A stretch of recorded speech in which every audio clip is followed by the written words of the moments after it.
예, 여러분 오늘 저는 이 말씀을 엠마오로 마을로 가는 두 제자가 길 위에서 예수님의 만난 이야기, 그 윤정희 씨 이야기를 한번 풀어보려고 합니다. 배우 윤정희 선생님 아시죠? 저도 뭐 동시대 인물은 아니니까 그분이 뭐 주연한 영화를 이렇게 주의 깊게 본 적은 없는 것 같지만 이제 제 개인의 경험으로 경험담을 하나 이야기하면 그때가 1997년인가 그랬어요. 제가 98년에 이렇게 군의 군종 목사로 입대하기 전이니까 청룡영화제가 대학로 해화동 대학로에 있는 동숭아트홀에서 이제 후보작 시사 상영회를 한 적이 있었어요.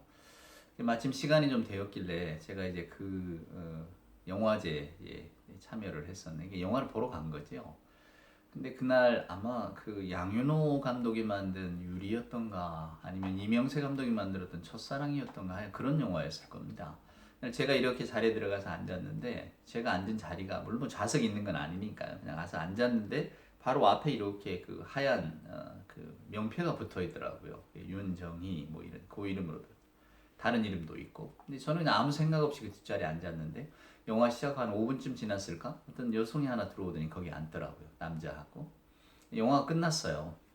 끝나고 이제 불이 다 켜지고 이제 일어나면서 서로 인사하는데 보니까 그 윤정이 맞습니다. 배우 윤지. 저도 뭐 얼굴은 알고 있었으니까. 윤정이시더라고요. 제가 깜짝 놀랐어요. 두 가지 사실 때문에 놀랐습니다. 하나는 키가 너무 작았어요. 아이고 이렇게 키가 작구나. 근데 또 하나는 그때 아마 윤정희 선생이 뭐 50은 훌쩍 넘었을 것이고 60 다 됐겠지만 제가 이렇게 본 그 얼굴은 30대였어요. 결혼 안 하고 그냥 30대로 살아간다 이렇게 해도 믿을 정도로 배우의 얼굴이란 게 이런 거구나 그런 생각을 했더랬습니다. 뭐 윤정희 씨가 아름다웠다. 지금 뭐 치매가 와서 고생하고 있다지요. 그래서 뭐 예쁘다 이 이야기를 하려고 하는 게 아니고 그분이 우리나라 영화에 그 출연했던 마지막 그 영화가 이창동 감독의 시 아닙니까? 아마 여러분 보셨을 줄로 압니다만은 안 보셨다면 한번 꼭 보십시오. 거기에 이제 윤정인 씨가 하는 역할이 할머니 시를 배우는 할머니인데 그 시인 김용택 씨가 거기에 이제 카메오 선생으로 출연을 해서 시에 대한 설명을 합니다. 근데 그게 참 인상적이었어요. 이제 사과를 놓고 이 사과의 색깔이 어떻다, 맛이 어떻다, 향기가 어떻다 이렇게 말하는 게 시가 아니라는 겁니다. 시라고 하는 것은 그 사과 한 알 속에 들어있는 햇볕, 바람, 또 농부의 사랑 온 세계가 다 들어있는 거죠. 그 안에는. 그렇죠? 계절이 들어있고. 그러니까 그 사과를 보면서 시인이라고 하는 사람은 단순히 뭐 색깔이나 눈에 보여지는 것만 말하는 게 아니라 그 사과 한 알 속에 들어있는 온 우주를 볼 줄 알아야 된다고. 이게 시인의 눈이라고. 저는 그 대사가 정말로 오랫동안 기억에 남았습니다. 믿음의 세계가 그렇거든요. 오늘 누가복음 24장 저는 뭐 이 이야기를 잊을 수가 없습니다. 어쩌면 성경에 기록되어져 있는 뭐 가장 아름다운 이야기라고도 할 수도 있죠. 뭐 누가복음엔 특별히 아름다운 이야기가 많은데 좀 여러분 상상만 하면 뭐 마음이 좀 이렇게 따뜻해지지 않습니까? 실제로 따뜻한 이야기입니다. 주님과 더불어서 길을 가고 또 어둡고 낭망했던 제자들이 주님의 말씀으로 인하여서 회복되어지고 마지막에는 따뜻한 식사로 끝나는 장면이잖아요. 그러니까 이렇게 그림을 그려보면 어두운 절망 속에 있던 사람들이 점점 이렇게 회복되어져 오다가 마지막에 잔치와 같은 식사를 경험하는 그래서 여러분 이 본문의 말씀이 참 용기 있고 또 소망이 있고 어쩌면 이렇게 뭐랄까요 마치 짤막한 단편 영화 같은 그런 느낌을 주기 때문에 가장 아름답고 좋은 이야기입니다. 또 저는 또 개인적으로도 오늘 제 개인 이야기를 자꾸 하게 되는데 이 본문의 말씀이 엠마오 가는 두 제자 요걸 잊어버릴 수가 없는 게 제가 사형제입니다. 그래서 가끔 이제 시골의 교회 저희 살았던 고향 교회에서 무슨 뭐 추수감사절이라고 찬양 축제를 하거나 이러면 저희 사형제가 요거를 화음을 넣어서 엠마오 마을로 가는 두 제자라고 하는 복음송을 불렀던 기억이 납니다. 화음도 아름답고 가사도 예쁘고 또 저에게도 그게 따뜻한 추억이잖아요. 형제들이 모여서 그 찬양을 함께 불렀다. 그때는 뭐 저희 아버님도 살아계시고 생각만 해도 가슴이 따뜻해집니다. 오늘 이 말씀이 끝나면 저도 엠마오 마을로 가는 두 제자 그 찬양을 꼭 한번 들어봐야겠어요. 여러분도 한번 꼭 들어보시기를 바랍니다. 자, 어찌되건 오늘 이 아름다운 이야기를 여러분과 함께 나누려고 하는데, 자, 엠마오 마을로 지금 두 사람이 내려갑니다. 오늘 말씀을 읽어보면 이 두 사람의 마음은 어두워요. 너무 힘들다 그 말입니다. 오늘 나온 것처럼 우리는 이 사람이, 즉 예수 그리스도를 두고 하는 이야기죠. 우리는 이 사람이 이스라엘을 구원할 구원자인 줄 알았노라. 자, 이름은 처음에 나와 있지 않지만 중간에 보면 글로바라고 하는 이름이 나와 있으니까 그 요한복음 19장에 보면 글로바 또 마리아 예수님을 따라다니는 사람들 가운데 이 부부 이름이 나오거든요.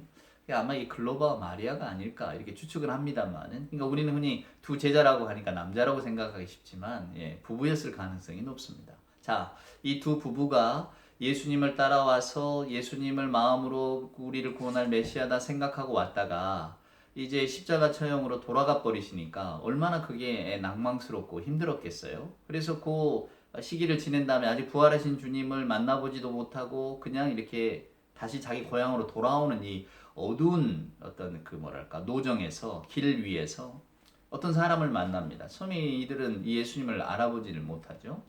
근데 이 사람이 왜 그러느냐, 왜 당신들의 낯빛이 이렇게 어둡냐, 너희들은 무엇 때문에 이렇게 상심하느냐 라고 이야기를 했을 때에 그 예루살렘에 있던 일을 당신은 모르느냐 그러면서 예수 이야기를 들려주는 겁니다. 우리가 메시아라고 여겼던 예수라고 하는 이가 그냥 허망하게 십자가에서 죽어버리고 말았다.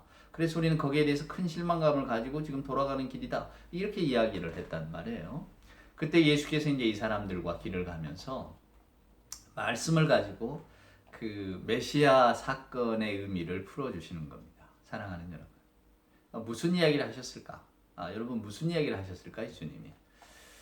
이 글로바와 또 마리아라고 추정되는 이 두 제자가 기대했던 메시아상, 그때 당시 유대 민중들의 메시아상은 그 로마의 압제로부터 자기들을 구해줄 정치적인 메시아였죠. 그러니까 유대인들, 우리 이스라엘이 지금 고난 중에 있습니다. 근데 마치 큰 권능을 가진 메시아가 와서 우리를 이 고난에서 이렇게 건져주는 그 메시아를 소망하고 있었다는 거죠. 그들이 기다렸던 메시아는 이스라엘을 고난 중에서 구원하실 자, 여기였어요. 근데 예수님께서 이제 성경, 물론 구약의 여러 가지 말씀들을 통해서 하나님이 약속하신 메시아가 어떤 메시아인가를 풀어주셨겠죠. 근데 그 메시아는 누구냐면, 고난당하는 이스라엘을 권능으로 구해줄 분이 아니고, 고난당하는 이스라엘과 더불어 더 큰 고난을 겪으시면서 그 고난을 통해서 이스라엘을 구원하시는 분이었다는 거예요. 그러니까 메시아는 승리의 메시아인 줄 알았더니 오히려 고난과 슬픔을 함께 당하고 겪은 메시아, 그분이 우리를 구원하신다는 거예요. 그 이야기를 지금 들려주고 있는 겁니다. 그러니까 하나님의 약속한 메시아는 여러분들이 이스라엘 민중들이 기다리던 승리의 메시아, 성공의 메시아, 권능의 메시아가 아니라 오히려 우리들의 아픔을 같이 하고 그 고통과 슬픔을 감내하면서 오히려 당신은 더 큰 고난을 당하시면서 그 고난 이후에 부활하심으로 새로운 생명의 세계, 새로운 하나님의 나라를 열어주는 메시아라고 하는 것을 오늘 예수께서 성경을 풀어서 그들에게 이야기를 해주셨다는 거예요. 그때서야 비로소 그들이 눈이 밝아지기 시작을 한 겁니다. 사랑하는 여러분, 마음이 풀리기 시작한 거죠. 고통 중에 있다가. 그래서 예수께서는 더 가려고 하는 것을 이 사람들이 강권에서 붙들잖아요. 그러니까 오늘 이 따뜻한 또 식사 장면이 펼쳐지는 겁니다. 예수께서 떡을 떼서 축사하시고 나눠줄 때에 그들이 눈이 밝아져서 예수를 이렇게 보지만 그때 예수는 또 보이지 아니하더라. 이게 놀라운 진술입니다. 사랑하는 여러분. 오늘 저희들은 세상을 이렇게 바라볼 때에 우리가 살아가는 이 세상의 역사를 어떻게 받아들이냐. 우리 보통 히스토리라고 하잖아요. 역사. 그런데 독일 말에만 유일하게 저도 학창시절에 배웠던 걸 기억을 떠올려 보면 독일어에는 이걸 역사를 두 가지로 구분합니다. 하나는 히스토리에, 하나는 게슈이테라는 거죠. 뭐 여러분이 다 아시는 이야기입니다. 히스토리에란 뭐냐? 그건 한 개인의 역사, 객관적인 걸 말하는 겁니다. 경험하고 실제로 우리가 뭔가 이렇게 증명할 수 있는 거. 근데 게슈이테라고 하는 역사는 거기에 실존적인 의미를 덧붙이는 거죠. 그러니까 무슨 이야기냐면 예수라고 하는 이가 십자가에 못 박혀 돌아갔다. 이게 히스토리입니다. 우리가 뭐 역사가들이 기록해 놓은 거 보면 그때 예수라고 하는 이가 십자가 처형된 기록이 있다. 뭐 그랬다. 이렇게 요세푸스 기록에 나와 있으니까 이랬다. 이게 히스토리에라면 게슈이테는 그 예수의 십자가의 죽음은 단순한 그냥 한 사람의 죽음이 아니라 우리 온 인류를 구원하기 위한 하나님의 약속의 메시아로서 그가 감당한 몫이었다. 이런 식으로 해석을 하는 겁니다. 이게 실존적 해석이라고 하죠. 사랑하는 여러분. 그게 역사라고 하는 것은 이 둘이 합쳐져야만 역사가 되는 겁니다. 저나 여러분이 오늘 아침에 일어나서 뭘 먹었다. 우리가 일기를 쓰잖아요. 내가 누구를 만났다. 이건 한 개인의 일기일 뿐이지 역사가 아닙니다.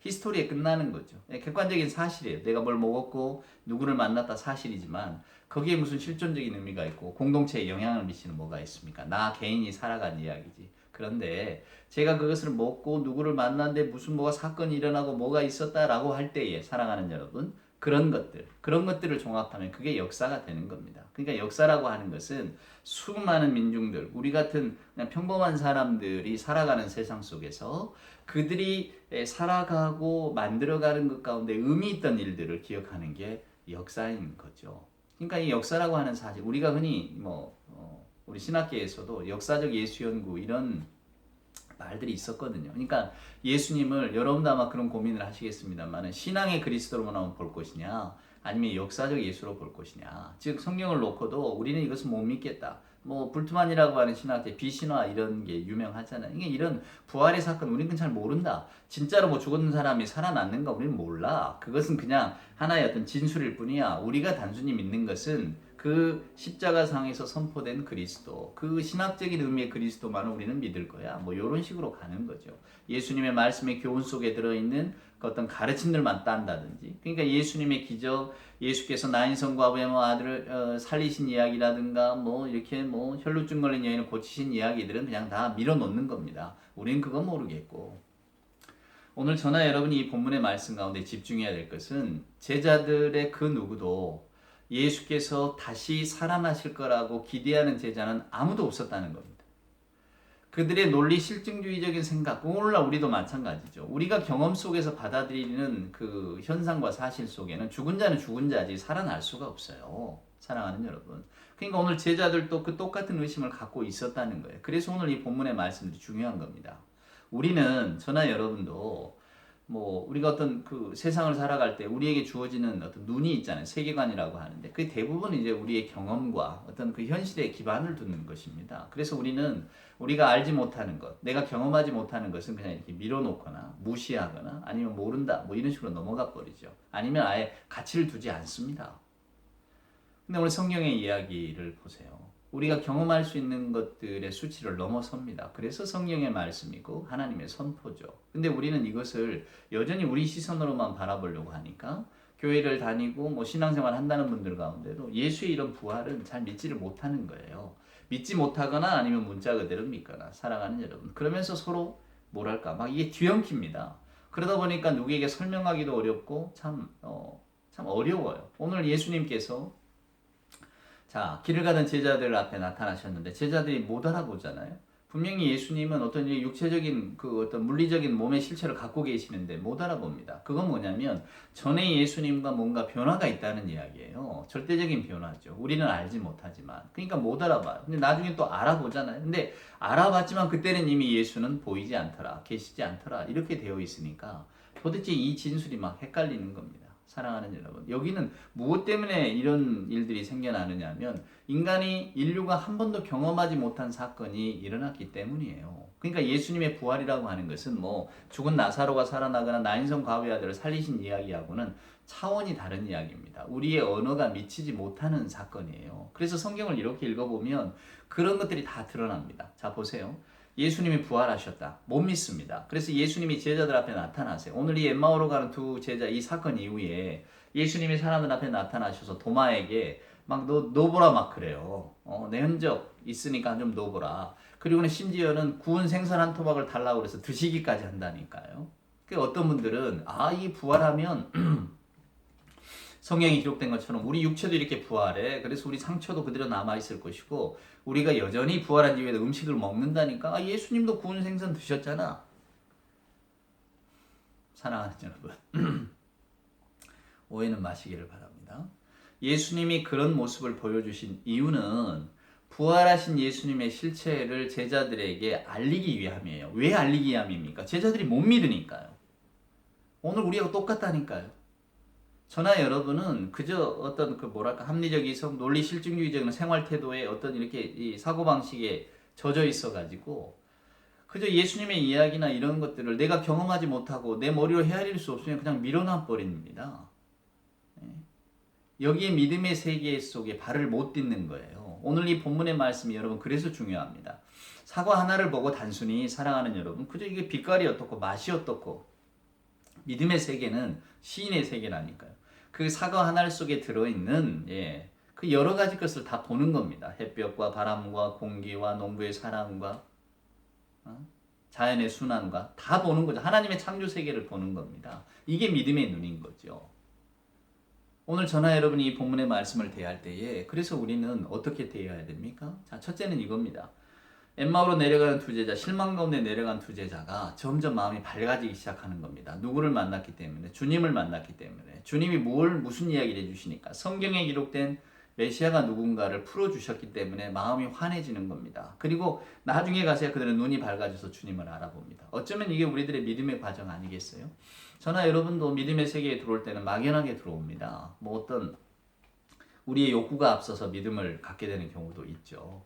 근데 그 믿음의 세계에 들어와 있다 보면 이제 우리가 뭐 교회 생활을 하고 신앙 생활을 하는 것들 우리 일상과 이렇게 밀접하게 관계가 되어져 있잖아요. 근데 여기에만 머무르면 우리는 성경의 진리에 나아가지를 못하는 겁니다. 그저 사과가 빨갛네 여기에만 머무르는 거예요. 그 사과 속에 들어있는 실존적인 의미를 모르는 겁니다. 오늘 저나 여러분 예수님의 부활 사건을 이렇게 경험한 엠마오의 두 제자의 이야기를 읽으면서 내가 뭐 부활하신 주님 만날 것도 아니고 뭐 부활하신 주님 그랬나 보지 이게 아니란 말이에요. 오늘 이 사실을 읽으면서 야 내가 부활의 주님을 또 예수님의 어떤 이야기들을 참 십자가의 죽음의 의미를 잘 받아들이지를 못했는데 나도 여전히 이 엠마오로 내려가는 제자들과 같구나. 근데 오늘 말씀을 통해서 우리 예수가 어떤 분인가를 우리에게 교회라는 공동체를 통해서 들려주잖아요. 저도 지금 오늘 말씀을 통해 여러분께 설명하고 있잖아요. 이런 말씀을 들을 때에 저는 여러분의 마음이 밝아지기를 원하는 겁니다. 아 그렇구나. 그리고는 마지막 만찬의 자리에서 얼마나 이들이 기뻐합니까? 사랑하는 여러분. 그리고 이들은 그 자리가 끝나자마자 다시 예루살렘으로 올라가요. 실망했던 내려왔던 자리에서 다시 예루살렘으로 돌아가서 제자들에게 우리가 부활하신 주님을 만났노라고 말한다니까요. 그 용기가 어디서 납니까? 이 주님을 만나서 마음이 환해진 그들, 새로운 세계를 바라본 그들에게 여러분 이제 하나님의 세계가 열리는 거예요. 우리의 신앙생활이라고 하는 것은 바로 여기에 초점이 있는 겁니다. 오늘 예수님이 친히 오셔서 그들의 마음을 밝게 해주시고 눈물과 공포와 슬픔을 없애주시잖아요. 오늘 우리들의 과정이 다 그런 겁니다. 오늘 이 말씀을 통해서 저는 여러분들도 우리가 늘 뭐 엠마오로 내려가는 두 제자와 같은 마음으로 사랑하는 여러분 살고 있잖아요. 때로는 의심과 회의와 어두움과 또 뭐 우리들의 어떤 마치 절대적으로 느껴지는 현실 세계 앞에서 우리가 이 예수님의 이야기에 항상 뒷전으로 밀리기 마련 아닙니까? 그래서 때로는 우리가 그 세상 속에서 실패하기도 하고 또 여러 가지 어떤 그 마음의 심연을 경험하기도 하고 또 뭐 어떤 뭐랄까요 우리의 계획들이 틀어지면서 인간의 어떤 허무함과 또 자금을 알게 되고 내 뜻대로 되지 않는 세상의 일들 때문에 눈물을 흘리는 경우도 있고 맞습니다. 근데 그 가운데서 결국은 우리가 주의 말씀을 읽고 또 묵상하고 이 말씀 속에 들어올 때에 우리는 점점 전혀 새로운 세계가 열리는 것을 경험하게 됩니다. 여러분에게 있어서 그리스도 예수님은 어떤 분입니까?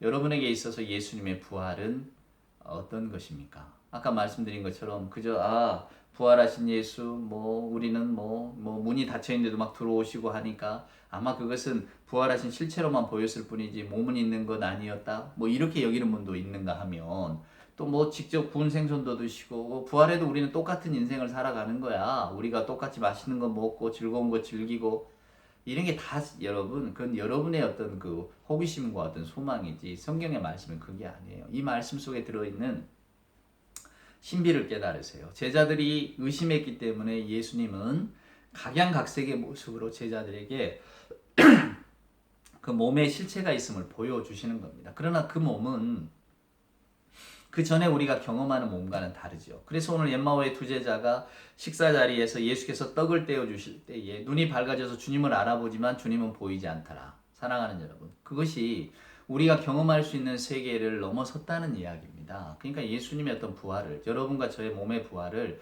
그런 식으로만 여기지 마세요. 그래서 하나님의 절대적인 세계를 마치 우리들의 어떤 육신의 세계, 저나 여러분이 경험하는 세계가 연장되어지는 것으로 생각해서 뭐 어떤 신천지나 사이비 이단에 빠지지 마시고, 사랑하는 여러분, 그런 어떤 이단 사설에 혹하지 마시라고요. 우리가 눈에 잡히지 않고 경험할 수 없기 때문에 경험하는 세계를 보여주는 것에 마음을 뺏기기 쉽지만, 오늘 이 본문의 말씀을 보면 주님은 말씀을 통해서 그들의 어떤 그 어두움을 밝혀주시잖아요. 그래서 저희들도 그런 주님을 경험하게 되는 겁니다. 분명히 몸을 가지고 있지만 만질 수도 없고, 사랑하는 여러분, 상처는 있는 것 같지만, 사랑하는 여러분, 네, 그게 뭐 만져지지 않는, 그러나 또 음식도 드시는, 우리가 이런 놀라운 모습들을 보게 되잖아요. 이게 주님의 모습입니다. 그러니까 주님의 어떤 부활의 어떤 그 절대적인 생명 세계라고 하는 것은 저나 여러분이 현실에서 경험할 수 있는 것이 아니라고 하는, 전혀 다른 차원의 세계라고 하는 것을 오늘 본문의 말씀은 보여주고 계시거든요. 자, 다시 한번 정리합시다. 저나 여러분은 엠마오로 가는 두 제자와 같은 마음으로 실은 세상을 삽니다. 어떤 믿음을 갖고 살지만 그 믿음의 어떤 확실한 증거를 갖지 못해서 때로는 의심하기도 하고, 또 때로는 그냥 관습 속에 밀어두기도 하고, 그냥 아무 생각 없이 왔다 갔다 그저 교회 생활을 하기도 하고, 또 말씀과는 무관하게 그냥 내 삶의 어떤 한 방편으로서, 사회활동의 일환으로서 교회 생활을 하기도 합니다.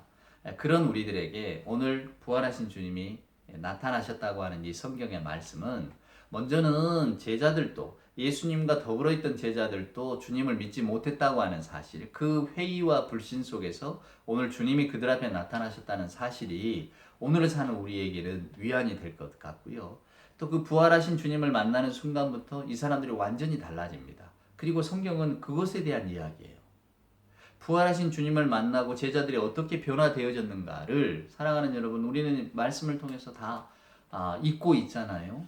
그러니까 이 부활하신 주님을 경험한다는 게 그만큼 놀라운 사건입니다. 오늘 저와 여러분은 성경 말씀을 통해서 부활하신 주님에 대한 메시지를 듣습니다. 이제 그 메시지를, 이건 뭐 그저 초대교회 1세기 때 크리스찬들이 경험했던 이야기지 나는 모른다 이렇게 치부해 버리시거나, 아니면 그런 세계 속에서 이들은 믿음으로 이렇게 한 발 더 내딛게 됐구나, 나에게도 이런 기쁨과 이런 소망이 있기를 바라고 나도 이런 눈이 밝아지기를 원한다 라고 생각하신다면, 오늘 이 본문의 세계 속에, 또 이 하나님의 믿음의 세계 속에 한번 저와 여러분이 마음을 다잡고 뛰어들 필요가 있다라고 하는 거죠. 성경의 말씀에 귀를 기울이고 눈을 열면 다 보입니다. 사랑하는 여러분, 우리가 안 보려고 해서 안 보는 거지, 이 말씀이 이런 뜻이구나, 부활하신 주님이 정말 제자들 앞에 나타나셔서 그들에게 부활의 증거를 보여주셨구나, 아멘 할 때에 우리들의 믿음이 그 안으로 들어가는 겁니다. 그리고 그 부활하신 주님은 오늘 저와 여러분과 더불어 있잖아요. 우리가 성찬을 합니다.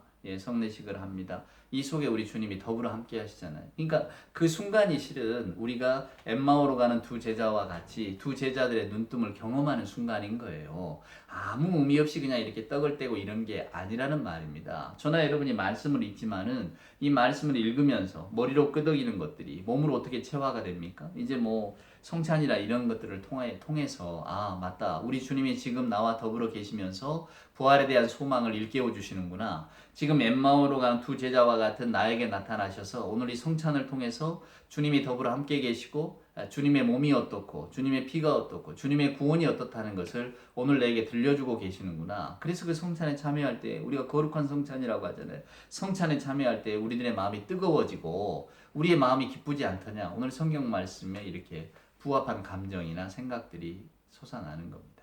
사랑하는 교우 여러분, 오늘 이 성경의 말씀을 깊이 생각하십시오. 깊이 생각하시고 하나님의 말씀 가운데 더 한 발짝 더 들어가신다면 우리가 알 수 없는 세계가 열리는 것을 보게 될 것입니다. 주님이 거기서 우리를 기다리고 계시고 주님이 우리를 이제 이렇게 이끌고 가신다는 사실을 느끼실 수가 있을 것입니다. 그 소중한 경험이 이 여러분의 경험이 되기를 소원합니다. 기도하십시다. 제가 축복하겠습니다. 이제는 우리 구주 예수 그리스도 크신 은혜와 하나님의 사랑하심과 자비하신 성령님의 함께하심이 오늘도 주께 예배하며 주의 말씀을 듣고 엠마오로 가는 두 제자가 부활하신 주님을 만나서 그 마음이 뜨거워지고 눈이 밝아진 것처럼 저희들도 예배를 통해서 또 듣는 말씀을 통해서 그런 신앙의 경험이 깊어지기를 소원할 때에 그 깊어짐을 통해서 하나님 앞에 더더욱 나아가기를 소원하는 우리 예배하는 모든 사랑하는 하나님의 자녀들 머리머리 이해와 저들의 바램과 또 기도의 제목들과 무엇보다도 하나님 살아가시는 이 교회와 우리들의 공동체 위에 이제로부터 영원 무궁토록 함께하여 주옵기를 간절히 축원하옵나이다. 아멘.